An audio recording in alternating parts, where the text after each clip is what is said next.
Hey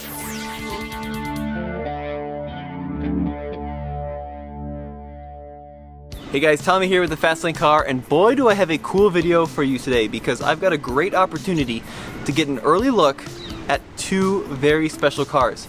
The brand new Genesis GV80 and the all new Genesis G80.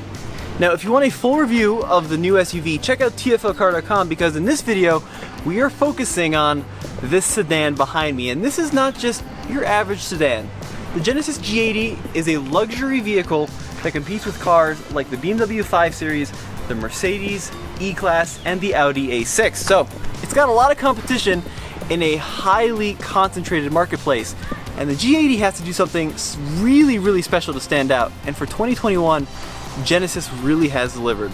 Let me show you what I'm talking about. Now, the current G80, the 2020 model, it's a good car. It drives nice, it's comfortable, it's got pretty good tech in it, but the exterior design, it's a little frumpy. Like, it just doesn't stir up any emotion.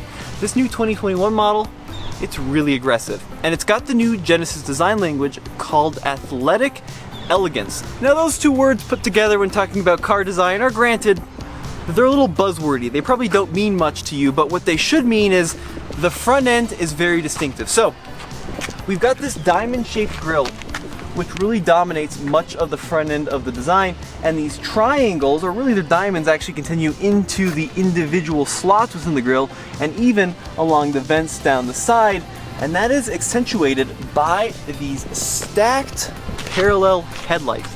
And you see these headlights on just about every new Genesis model.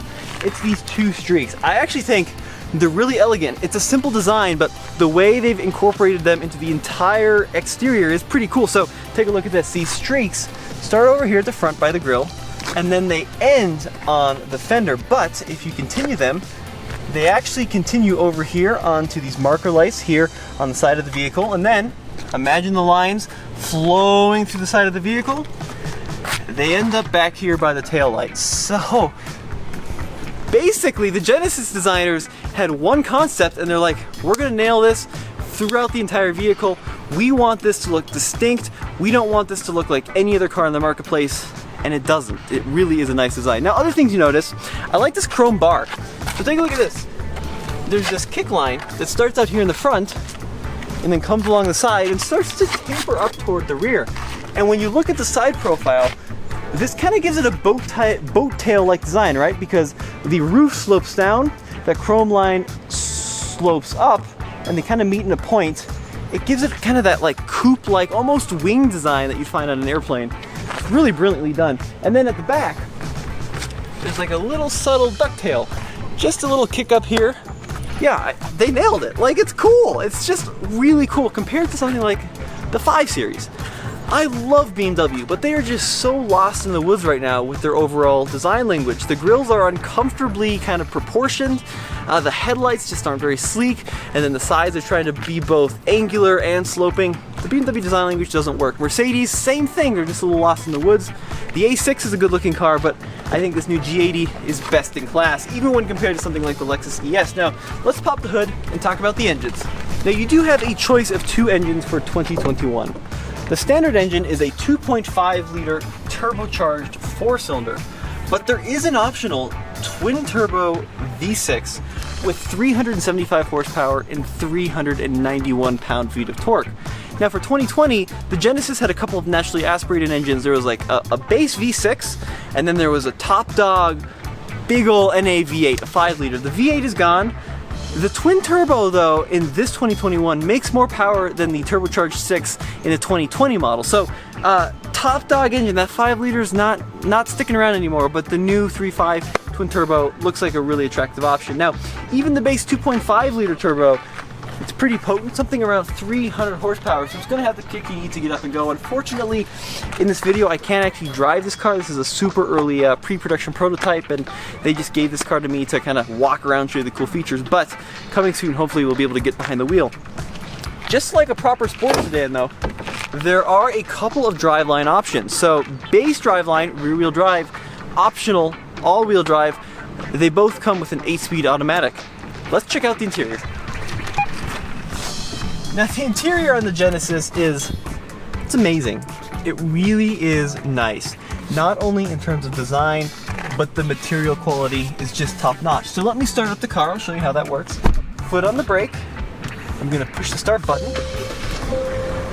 and the car just whirs into life pretty, you know, undramatically. It's not, you know, a big fiery V8 like you get in the old one, but it doesn't sound all that bad. It's got a nice little burble to it. Now, I'm gonna put on my seatbelt so it doesn't beep at me. First thing you notice, the seats. I love these lines that flow down the center, almost waterfall-like, but they're not simply a waterfall. If you look closely, like, they have geometric patterns sewn into them. And this car even comes equipped with ventilated seats as well, so the perforation is functional in this.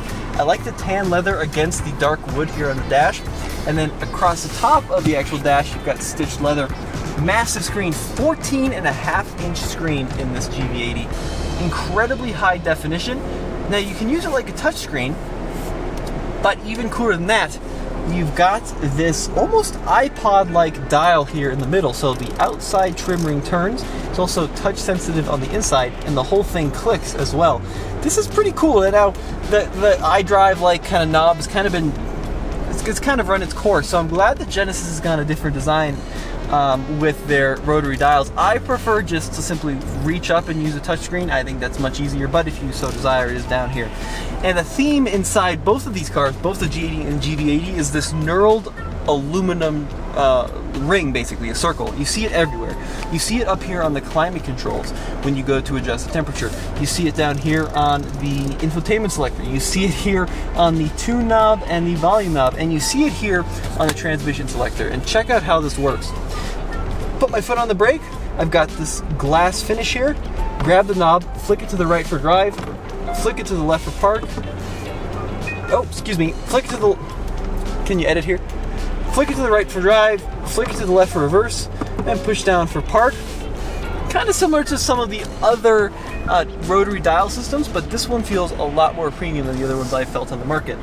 So below the massive screen, you've got another screen here for the climate control. Dual zone automatic climate control here in the front.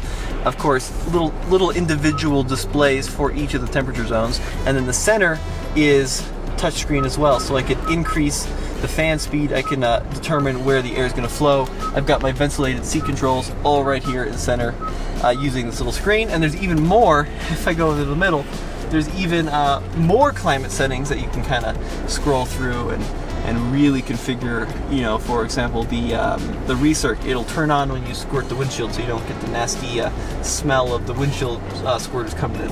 Several different drive modes in this Genesis G80. A little button down here configures the gauges differently. It configures, you know, throttle response, steering differently, all that. And the gauges work a little weird. I'll have Alex get a shot of them, but basically, check this out. So speedometer looks normal, right?